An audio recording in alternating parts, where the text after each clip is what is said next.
Good evening. As the new government took over today, two sets of numbers that have been released have dealt the economy a massive blow. To begin with, the GDP growth data for the quarter between January and March this year was registered at 5.8%. That's sharply lower than the 8.1% it was in the same period last year. And the number is below 6% for the first time in 5 years. And this means that India's GDP growth is now lower than China's GDP growth. India has also lost its spot as the fastest growing major economy to China. Agricultural output, which was the most worrying, is at a negative minus 0.01%, and slow domestic consumer demand has hit manufacturers and service providers. The slowdown is officially here. Now, to make matters worse, India's official unemployment report from the NSSO was also released today. The employment rate of the country stood at 6.1% for the financial year 2017-18. Now, you'll remember that this report was leaked and reported in the Business Standard, and it reported the number of 6.1%. Now, several members of the government at that time said it was fake news, but the Business Standard called it the worst number of unemployment in this country for 45 years. Now, today, the government has declined to give us anything to compare these numbers to. They've said that this is a new metric and it's unfair to compare the number to anything in the past. Now, the worst part about the unemployment data that did come out from the government today is this. Youth between the ages of 15 and 29. Rural male youth unemployment was at 17.4%. Rural female youth unemployment at 13.5%. Unemployment among urban male youth, 18.7%, and urban female youth, 27.2%. Now, this shows that it is the young people coming into the working age that are suffering the most. What this leaves us with is a massive task on the table for the new Finance Minister, Nirmala Sitharaman. She has inherited a slowing economy and a massive job crisis, and what can only be described as a fractured economy in the country. The question to ask this evening is that since there's no denying anymore that there is a slowdown, what solutions are available to the government at this point to stem the slowdown and ensure that the country gets back on its feet as quickly as possible? On the show with me, Zafar Islam for the BJP, Neerja Chaudhary, senior journalist, Mohan Guruswamy is a senior economist. We also have Professor Aman Agarwal, a director at the Indian Institute of Finance, R. Nagaraj, a professor of economy at the IGIDR, and PC Mohanan, the former chairperson of the NSE, who will join us as well. I welcome all of you to this conversation. Let me start with Mr. Guruswamy. Mr. Guruswamy, good evening. It's nice to have you back on the show. Did you find the GDP numbers out of ordinary, or was this something you were expecting? And given the situation right now from these GDP numbers, what do you think the route forward for the government would be? Mr. Guruswamy, go ahead. I've been saying this on your channel again and again for many months now, that all these figures have been fudged and the government has been concealing the truth and the facts from the country, and it's all coming out now, spilling out, because there's something you can't hide forever. I've been saying for a couple of years that the capital expenditure to GDP ratio is coming down, the savings ratio to GDP ratio is coming down, investment to GDP ratio is coming down, taxation to GDP ratio is coming down. So where is the money coming from? So, you've got to attend to all these things. And what can the government do in the short run? An economy such as India's, as big as India's, is like a giant ship. It takes a long radius to turn it around. It's not going to be done as the finance secretary said, next quarter we will take care of it. You can't do this in quarters. You've got to do it over a couple of years minimum. And a turnaround will take you at least a couple of years, 2 years, 3 years, and you'll hit one more low patches again. In between, oil prices could go up, all kinds of things could happen, and you suddenly can't pump in money into the economy. Where is the money coming from?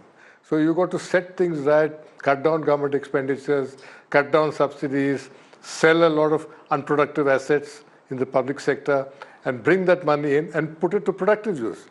What we've got is the government spending money on itself.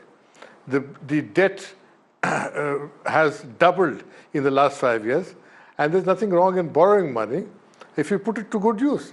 If you borrow money to pay salaries and pay expenditures and pay all kinds of other things, it's like, a family has to make a choice between milk and cigarettes for the man of the house. So man of the house decides to smoke cigarettes and not give the kids milk.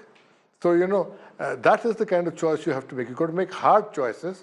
And this is nice thing is it's the first beginning of the term, and you can swallow the bitter pills now and wait for 3 years to happen, and before you can go back to the people with a good report card. I think a government should, but I'm not sure if this government can do it. Nirmala Sitharaman's record is patchy in the defense ministry. Look at the Air Force. Post Balakot, it fared so badly.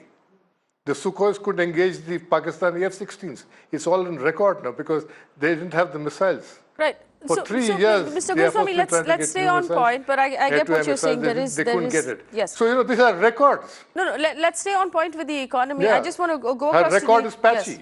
and she has no experience. Okay. She has no higher management experience. Okay, so let me just take this to Neerja Chaudhary as well. Ms. Chaudhary, just on the day that Nirmala Sitharaman took over as finance minister, she is the first woman finance minister to, completely have the finance ministry. Yes, sir. Before her was Indira Gandhi, who was both PMO and finance. But I just want to ask you this, a double whammy for the government in the jobs data and the GDP data that has come out this evening. Is it a massive task before the new finance minister? This data had come out even earlier, as you yourself were saying, and two people had resigned from the NSC also on the grounds that it was not allowed to be released officially. Therefore, the numbers have been broadly known, and economists have warned that it's not going to be a very bright picture. The economy hovering on recession, slowdown, and even those of us who went to the field during the election campaign, everywhere I will tell you this, people said that the burning issue was livelihoods. The one thing they were concerned about was jobs and the lack of creation of jobs. And yet to them, national security, nationalism took primacy because that involved the whole nation. Their own job situation, their own economic hardship took a back seat. But that doesn't take away the importance of creating jobs, slowdown as in agriculture, which also has been highlighted. Therefore, Nirmala Sitharaman is in the hot seat today, unenviable position. I would say she has the capability, she has gravitas, she has application, she can apply herself, she has a certain background she comes from. She will have to work very closely with the Prime Minister's office, which is going to call the shots as it did in the first time, but more so in term number 2. But overall, I agree with those who voiced this view that it needs a completely holistic plan and a will to address these issues on an expeditious basis. I'll just end with this, what I'm trying to say. When in the last 2-3 days there was speculation that Amit Shah may become the finance minister of India, you wondered why. And I thought to myself, it isn't because of the expertise he would have or that he understood lena dena of paisa. It could be because he had delivered. He made possible what had seemed impossible for the party, and bringing it to par for a second term. Now you need that, that killer instinct, that absolutely driven, agenda and a determination that this is what we are going to grapple with and come out tops. That has to come from the government, and Nirmala Sitharaman is only a vehicle. Yes. Let me just bring inside Zafar Islam from the BJP. Mr. Islam, good evening and thank you for joining us. Here's the question, Mr. Islam, and I'll come back to Professor Nagraj to respond to Mr. Islam. Mr. Islam, when the Business Standard released the NSSO data, almost everyone in the government called it fake, called it unreliable, and rubbished that data. And it is only today, on the 31st of May, after the new government has taken, has taken position, that the data has been released to us. Is there a question in the timing? Was the data withheld until after the elections was over, Mr. Islam?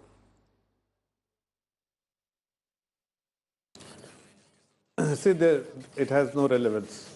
this statement, because even at that time we never said that the leak data is correct or not correct. All we said that it has to be revalidated. It's being done in the department, and once it is ready, it will be made to audit and put it in public domain. It has been released purely because now it is ready. There's no point even making that statement, because we could have done it even on 19th when the results were out. If that was the case, why after the formation of the government? How does it matter? 19th we could have done it, but that's the semblance between the two dates has absolutely does not exist. What is important for you to realize that what we had said at that point in time, that it needs to be revalidated. A number is being revalidated by the department. Once it is ready, it will be out. It will be put in public domain. Secondly, we discuss. We have heard the other panelists were talking about the economy, and Mr. Sitaraman. I think you need to have confidence. The government has been formed only yesterday.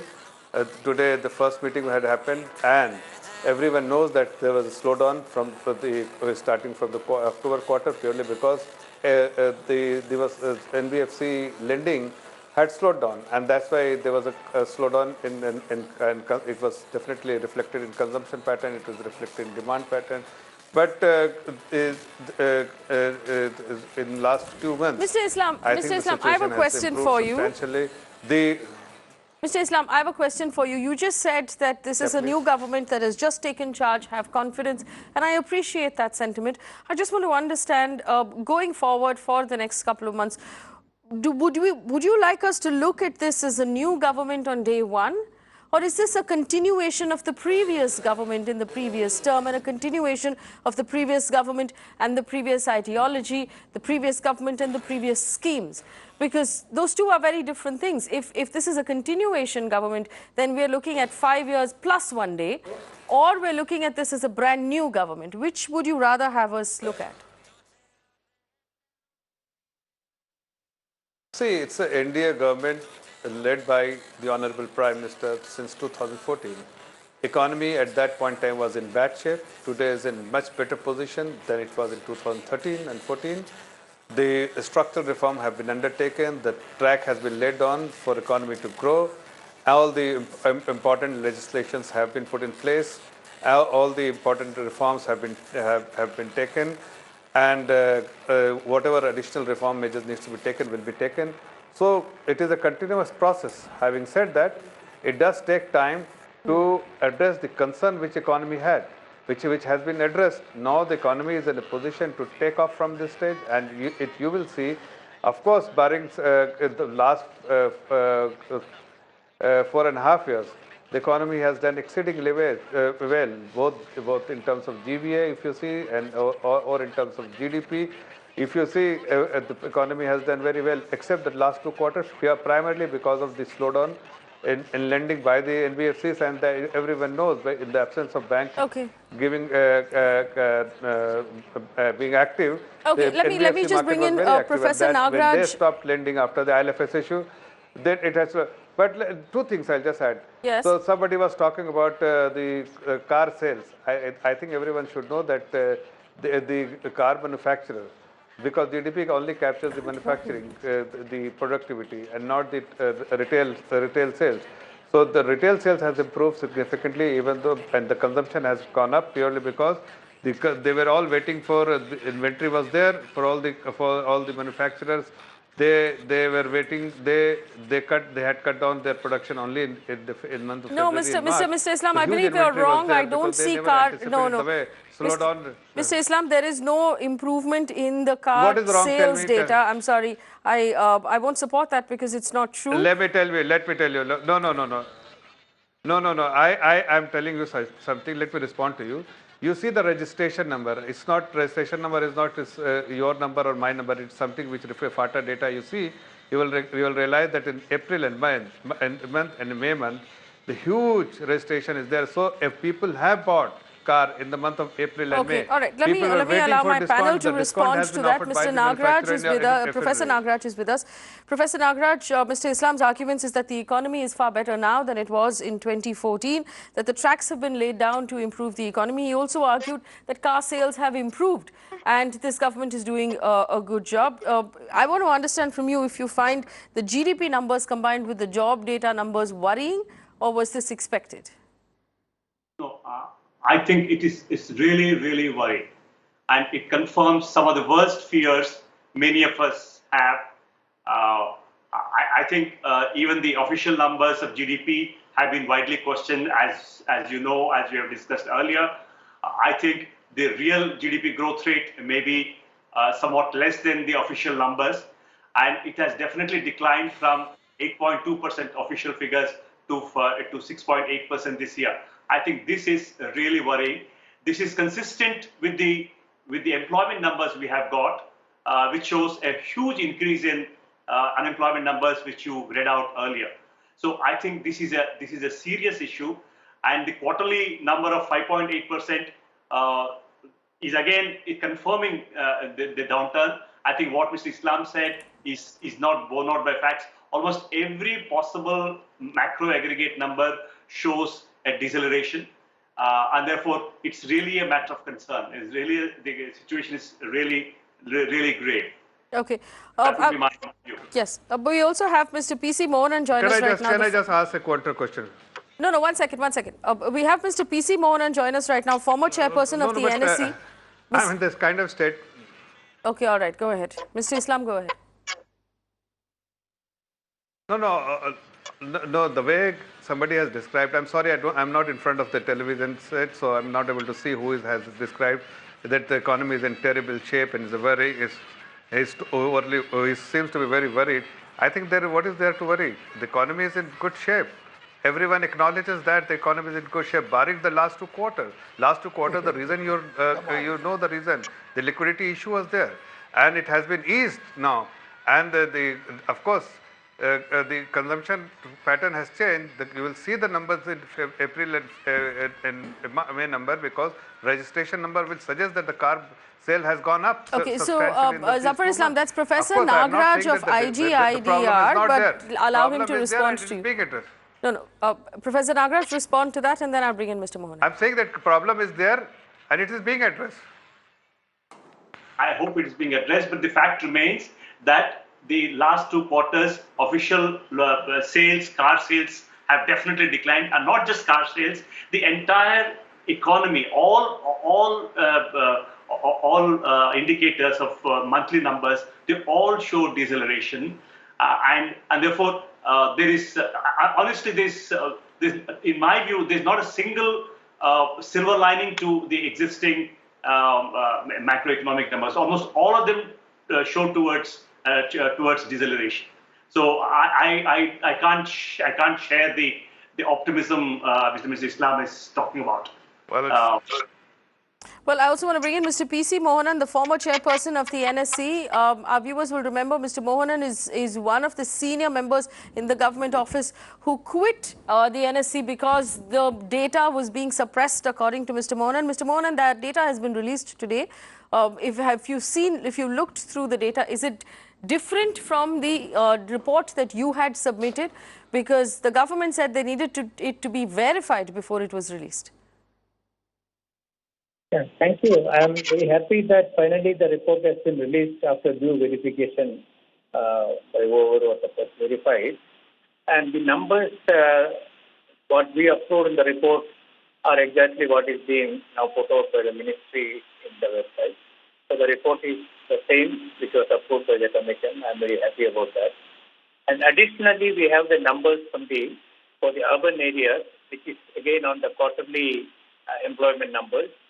And the unemployment numbers for the urban area coming out of this quarter is also, it shows again a gradual increase, not an improvement actually. The situation is not improved in the urban area for the 3 subsequent quarters after this report.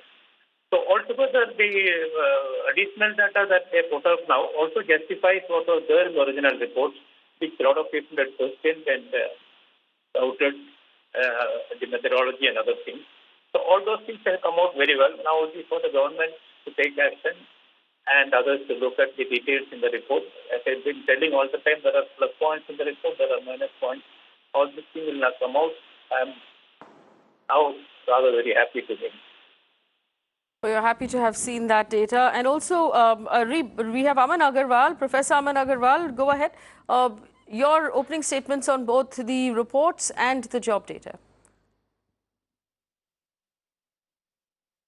No, I think the fact that the report has the exact data has been verified, so I don't need to comment on the data verification. But certainly one thing which is there is, yes, the numbers are a little surprising and they are a cause of concern for the government, who has taken in house yesterday.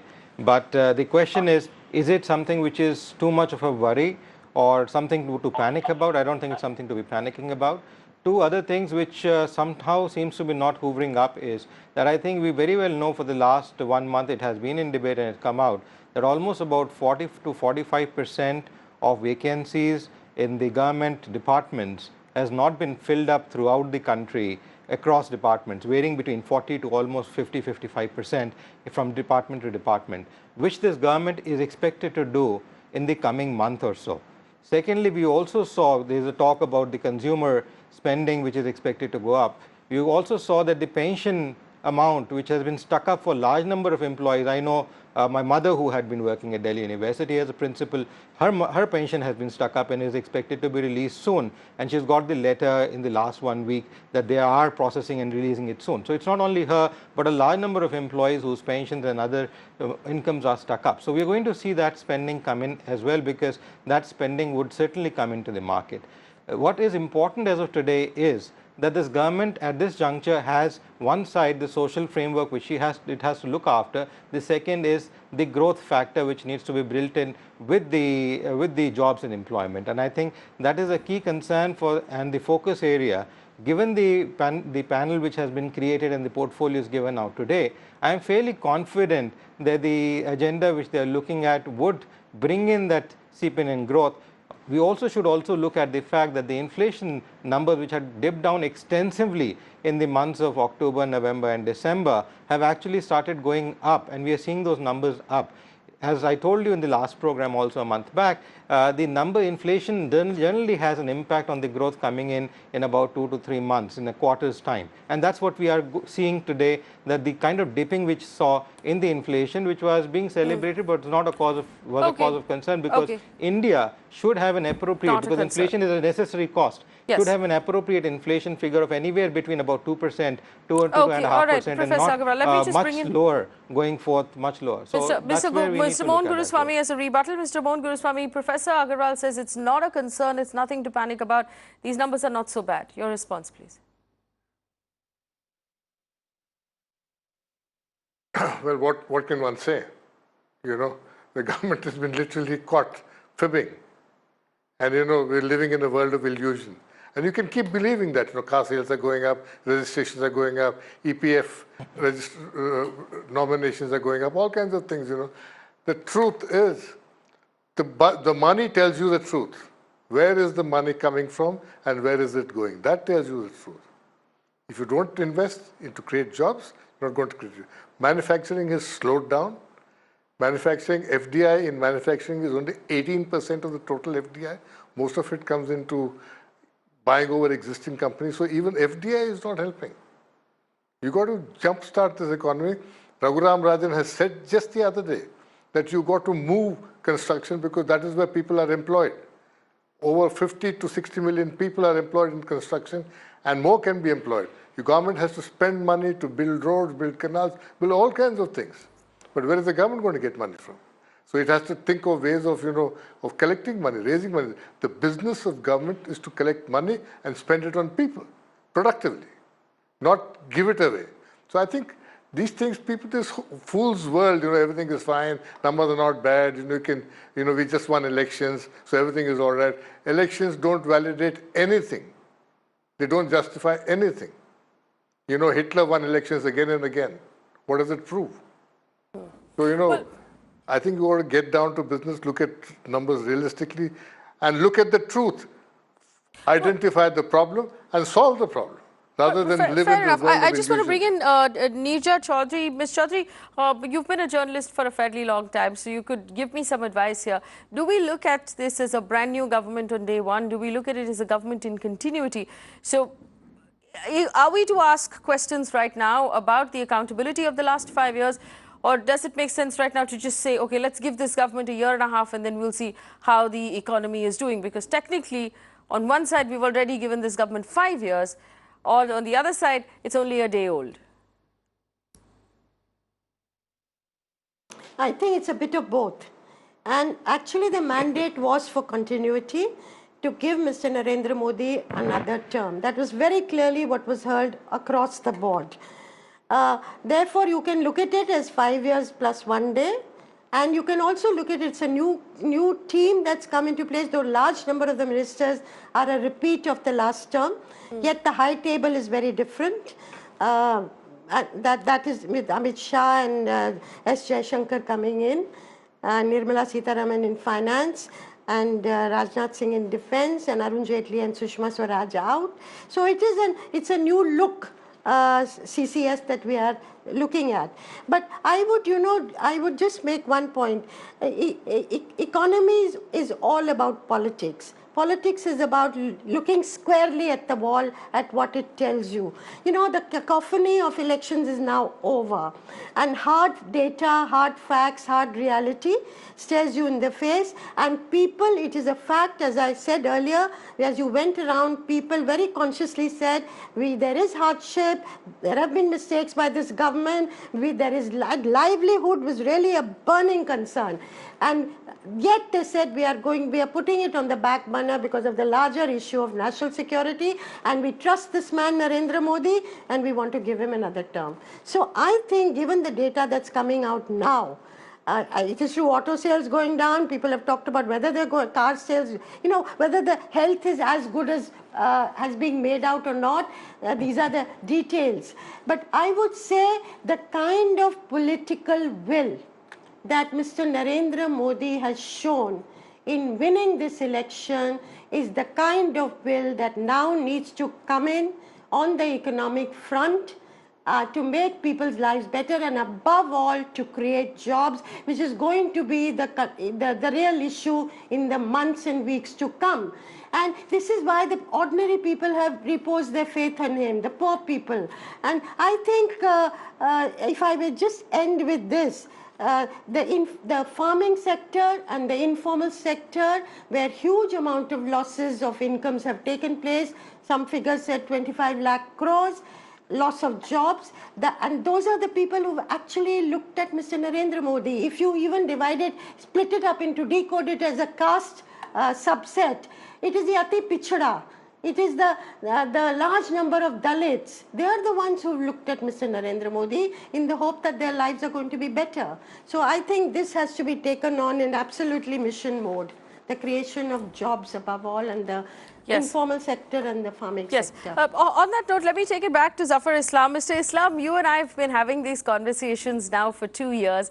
And while I'm very pleased about the fact, and I congratulate you on your electoral win, and I look forward to 5 years of more conversations with you, the truth is that you vehemently denied a job crisis on this show for 2 whole years, completely denied any sort of indication that we had seen. Now, since the numbers have come from the government themselves, will the government accept that there is a crisis and start looking at solutions?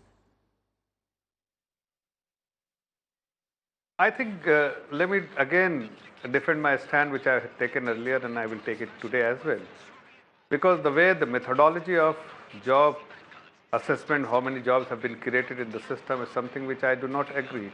And I think Mr. Islam, let me just clarify the question. I'm not saying, I'm not talking about the NSSO data. I mean, you talked about Mudra loans, you said Ola, Uber, at one point you said if GDP is going up, how can jobs come down? Now GDP has also come down. I'm just saying, are we at a point to accept that there is a crisis and start working on it?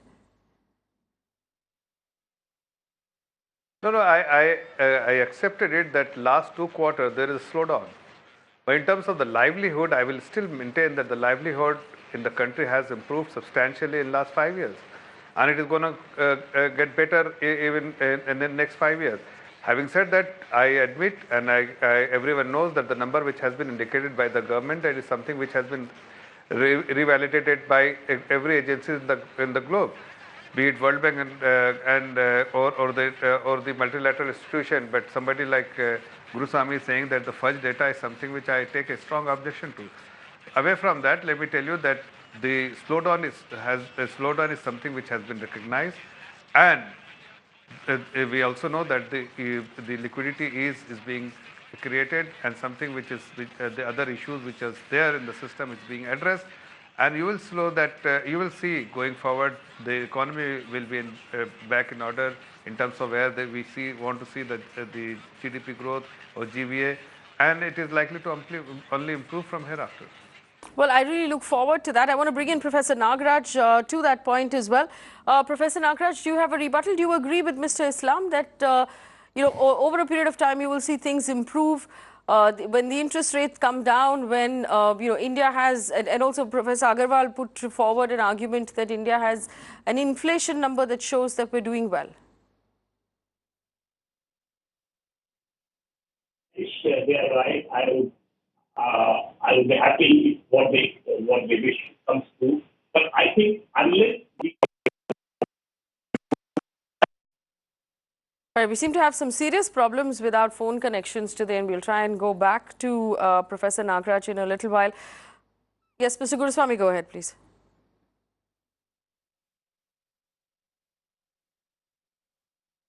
No. Zafar Islam, you're out of step with your own government. Your government says employment is at an all-time high. Your government says the NSSO data is correct, has accepted all those things. But please get off from the old propaganda perch here. Come to reality. Now, you've got 3-4 years where you can take the bitter medicine and then do one more year of good propaganda and win elections. But get this economy going. Put it back on the rails. It is not even 5.8%. It's even lower than that. If you start looking at all the figures together and try to see the big picture, there is no real growth here. So that story, please get out of it, find the truth, and say, let's find the truth. Let's find solutions to this problem. If you're in denial, you won't find solutions.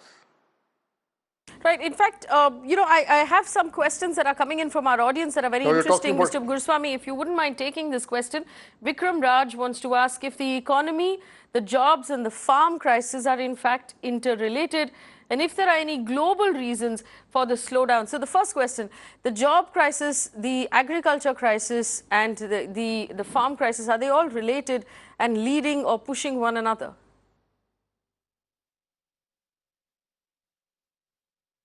The farm crisis is not related to the global issues at all, because the farm crisis is related to neglect over many decades now of the rural sector.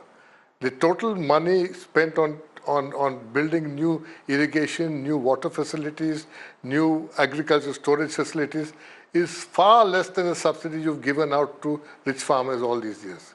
You've got to change that pattern. You've got to make investments. And the problem is just not food production. The problem is at some stage now, if food production keeps rising, prices will keep coming down. The thing to do is to get money into the rural sector and jobs for them to get off the land. You're failing in that. So the solutions are somewhere else, not in saying, okay, we're going to increase food production. Food production will not solve problems. It will only add to our problems. We already have a problem with storage. We produce far too much cereals than we require. We need to get into value addition crops. We need to get new food processing, this thing to get higher conversion of raw materials and value addition there. So got to do lots of things. And first of all, rural people must have money in their pockets to spend. Okay. So I think we have got to look at this holistically, and it's going to take a long time. All right, nothing to do with the world situation. Yes. World situation only is going to affect us on oil. Well, I just want to put this right now, put down perhaps suggestions for the government going forward. We do have a new government that has 5 years ahead of it, which is a luxury. Suggestions, because we have to accept, like Mr. Guruswamy said, that there is a problem. And now it makes most sense to look forward positively and see how we can fix that problem. So I'm going to take it first to Neerja Chaudhary. Ms. Chaudhary, suggestions for the government now on what they can do to fix the problem and fix it as soon as possible. Look, that's easier said than done to say how to fix the problem. I would only say one thing again, making the point of jobs, and that would be my suggestion. In 6 months' time, by the time 2020 starts, our average age in India is going to be 29 years. We are going to be the youngest country. Already we say 50% of the population below 25. And you know, their aspirations are touching the roof. But, and they are the people who actually turned to Mr. Narendra Modi virtually like one man, the first time voter, the younger voter. Now, I would say if there is one goal, one objective, one agenda that Mr. Modi needs to address and bring in people who can do out of the box thinking, it is creation of jobs. Professor Nagaraj, your suggestions for the government? I think the first priority should be employment. And to create employment, you need to make investments. And the most important thing what can be done is to create large-scale public employment program, both in rural and urban areas. And there's a crying need for infrastructure, which can be easily generated by making public investment in public works. And of course, there is a concern about fiscal deficit. I think for a country in such a dire state, what is more important is infrastructure deficit, jobs deficit. That should be the priority rather than fiscal deficit. And moreover, if there is fiscal deficit incurred using domestic currency for domestic purpose and the money used for productive purpose, I don't think there should be a cause for concern. I think there's a false problem among many economists. I think we should get over it. In critical crisis, what is important is to create, take public debt and create public investment and create public jobs. Very well said. Mr. Mohanan, Mr. PC Mohanan, obviously there is a crisis of data also at this point. There are several pieces of data that we haven't received from the government over the last 2 years, including farm suicides and GDP data that was brought into question. What would you want this new government to do in this term? As an official statistician, my first priority would be that government restore the credibility in the data that they produce by not criticizing the data that are not comfortable, but try to set up the systems back in position so that we debate on a more firm ground that all of us discuss using the same trustworthy data. Coming to the unemployment side, the SC report points out that we have almost 80% of the unemployment concentrated in the age group of 22 to 34. This is a big issue. As Dr. Neeraja also mentioned that, this is the entire youth, basically, it appears to be now not doing any economic activity. So that is something which we have to be very careful. But I would still, as a statistician, my first priority is to ensure that the government re-establish the credibility of our data. Restore the credibility of the data, and also Professor Aman Agarwal, your suggestions for the government? No, I think taking from what Neerja said, I think it's important to focus on both jobs and employment. But the important question here is what is happening? Why are these jobs not getting created, or why are unemployment numbers going up?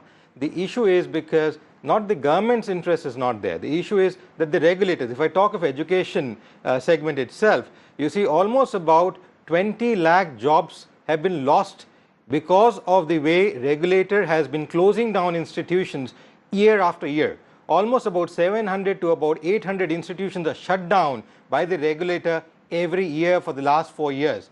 Now, if one side the government wants skill development, wants to create institutions, wants to create facilities where people get education across the country. On the other side, instead of the regulator being a facilitator, a regulator being one who wants to build it up, they actually end up killing institutions. Investments of almost over 6,000 crores being made by both private and other institutions have come into the segment, and they are being shut down on one pretext or the other by the regulator. Now, when that happens, you're looking at 20 lakh jobs directly. That's what we have actually been working on some numbers for the last 2 weeks, and we found that almost over 20 lakhs plus another 10 to 15 lakh jobs which are ancillary industries associated with these institutions, which have had to be forced to be shut down because of the kind of regulation some of these regulators in the education framework coming up. And this is not only with the education segment, this is going down across borders, whether it is manufacturing or others. If the regulators are not wanting to be supporters,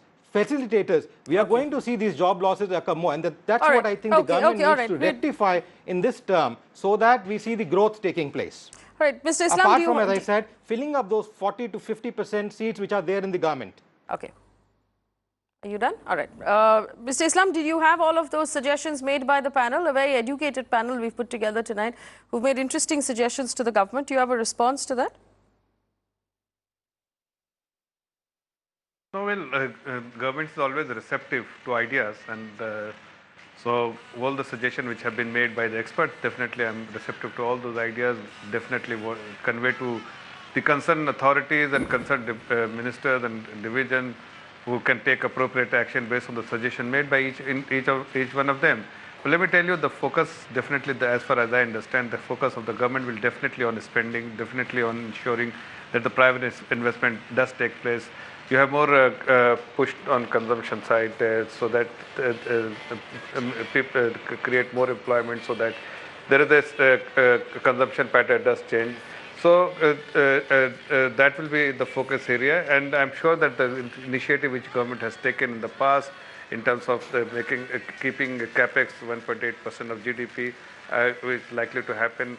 The other social issues which is always important for us is like Nal Se Jal, all the irrigation sector, something which again has been very focused of the government, and economy will be, the government will have focus on economy to ensure that the GDP growth does take place, whatever it takes in terms of the policy measures which government will, India will definitely take, because it is something which is important for the country, and something which the world is looking at us, and it's something which the government has already laid that all the important legislation has been put in place, and it is only we have to execute going forward, which we will be able to do. Mr. Guruswamy wants to come in. Mr. Guruswamy, go ahead.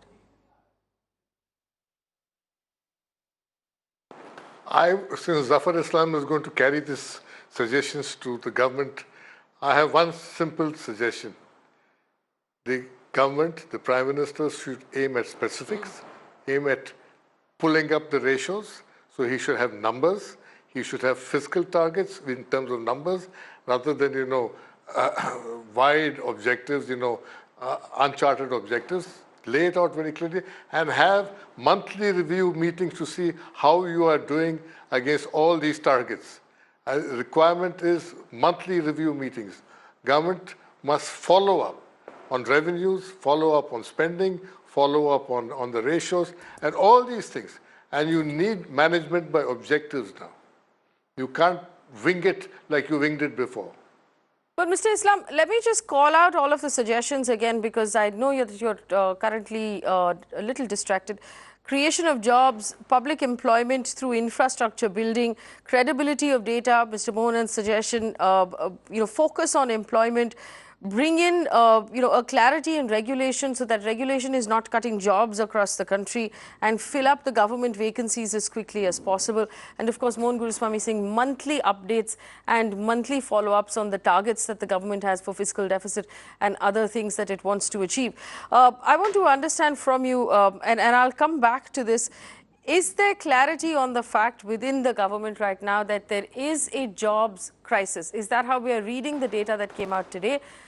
Is there an acceptance that there is a job crisis? And is there anyone looking into this problem right now, specifically jobs? see, the government, the new minister have only sworn in yesterday. So I don't know if there is any discussion which has taken place in the concerned ministry or not. I mean, I'm not privy to that. I don't have any such data point to share with you. But let me tell you that every government, whether it's this government or every other government, will always be sensitive, especially when you have such a large youth population and you have a demographic dividend, then you will always be focused on creating more jobs. Unfortunately, there is no system to verify or capture all the jobs which is being created. Only we have 80 to 85% is in part of economy is part of informal economy. So that actually does not create that creates job, but it does not get captured. Something which that the government is focused that all the job which is being created in the informal sector, that also needs to be captured on a real-time basis. I think that there is some Ministry of Labor has. One second. Let me jump. No, I disagree with you, Mr. Islam. I disagree with you, Mr. Islam. We've had these conversations where you've dished all of the data that was coming out, but now this is your own data. This is the government's own data. What do you mean it's not capturing jobs? It's capturing every job. Mr. Mohanan, who put that report together, is here. Mr. Mohanan, do you accept the fact that it's not capturing unofficial jobs? That you made a lot of no. Let me. No, Mr. You Islam. people made hue and cry that the data government is not. No. Let me just complete that the government is not releasing the data. Mr. Mohanan has just confirmed on your channel the data which you were talking about, exactly the same data. It's just the government wanted to verify, re-verify. No, you just said no. Stop saying that to me over and over again. You said that there is no way to capture the job creation, that there is no way to capture unofficial jobs, but you've done so through your own data that was released today. Even today, Mr. Mohanan is there. Can you just ask him whether it does capture every single job which is created in the marketplace or in the industry space? It doesn't. It just takes a sample. And based on the sample, they actually come up, yeah. So you don't trust the sample size, or you don't trust the method? What do you not trust of this process, Mr. Islam? I trust the sample. It definitely suggests the trend. It just certainly suggests the trend, and I'm not saying that I do not Islam, agree with all that jobs data across the entire world is measured through sample size. But one second, Mr. Mohanan, go ahead. I'm not the statistician. There are two ways of capturing job creation. One is you look at the households which provides the supply of labor, or you go to the firm which actually employs these people. Now, everywhere it is accepted that the best place to capture employment is at the household because you cover everybody in the country. For enterprises, you might miss informal and other things. So we do the same thing. We go to the household, ask a sample of persons from the selected villages about the employment status. That is universally accepted as the best method of collecting employment data. Now that covers every sector. We have explained repeatedly. It covers the formal, informal. So if there is an increase in the employment, that will come out in the subsequent surveys if you compare with the previous survey. So there is no doubt about that. And the unemployment survey now is going to come out quarterly. Will also give you a very high frequency number. You can check with your GDP also. But it is currently only for the urban sector. Possibly we will do it for the government will do it for the rural sector also. So to say that the current numbers do not cover certain sectors of employment is certainly not correct. It covers almost every sector. Yes, if you have a larger sample size, you can. No, let me ask you one question, Mr. Mohanan. Yeah, please. No, may I ask you one question, Mr. Mohanan? Unlike in informal economy, on the payroll method, you have the agencies capture like EPFO, like ESIC, like National NPS Pension Fund scheme. These are the agencies which captures when you create an employment, when somebody joins this scheme. But informal sector, there is no such method to madness where actually you on a real-time basis and you can find out the jobs has been created. That's why we focus. My focus was more on that. That is what we have seen in the last 5 years. That even though it does not get captured anywhere, but the livelihood is improved because the income level has gone up. And can you just also throw some light on this statement which I am making? What income level has gone up here? क्या बकवास कर रहे हो? the what you call the payroll अरे approach. गुरु स्वामी जी, आप यहाँ पर बैठ के पता नहीं चलता, गांव में जाके देखिए, गांव में आप थोड़ा सैर कीजिए, आपको पता चलेगा। आप भी शहर में नहीं पता गांव में चलता रहते हैं, आपको, मालूम एक है। ही दुनिया दिखती है डेली। हम तो बहुत ज्यादा, मैं बहुत गांव में जाता हूँ सर, मैं गांव में ही सफर करता हूँ। मैं गांव का ही हूँ, गांव में जाता रहता हूँ हर दिन, हर हफ्ते। No, but गाँव में रहता Mr. है। Islam, कैसी हो Mr. रहा है? Islam, are you arguing? No, let me just clarify this because then we'll go around in circles. Mr. Islam, are you arguing that there is no job crisis and that the farm sector and the rural sector actually doesn't have a problem of jobs? Is that what you're arguing right now? I just want to make it clear. No, I am saying that no. Let me make it very clear. Yes. The demand for job is going up and up every day. Yes. Whether the government is able to create, the government alone, the government sector cannot create that much job. Mr. Islam, you're not answering my question. Mr. Islam, nobody expects the government to create jobs for everybody. The question is, there are thousands of people. The government can create environment. Is there a job crisis or no, Mr. Islam? It's a yes or no question. That is what the focus is. Is there a job crisis, yes or no? No, my answer is no. There is no crisis. There's no crisis. There are more aspirants for job, but there is no crisis. Of course, the government's role and responsibility is to create an environment where the private investment takes place and the job can be created. All right, never mind. That is okay, something which is being Neerja focused on. Chaudhary, last question to Neerja Chaudhary. What is the danger of a government that is still in denial, Neerja Chaudhary, that there is no crisis? And now the government's own data confirms that there is a severe crisis and it has never been this bad. Look, it depends on, you see, they won a huge mandate and we are in day one. You can technically say, give them a bit of respite, time to think, all that's fine. But if we have to take Mr. Narendra Modi's words seriously, his intention seriously, and really the huge trust that has been reposed in him by the poor of India, by the ordinary people of India, by the young of India, by the women of India, who specifically voted for him, I would say it would be a pity if he does not give this issue the primacy that it deserves. Well, I'm going to leave it here because we'll just keep going round in circles. But right now, from where we stand, this is where it is.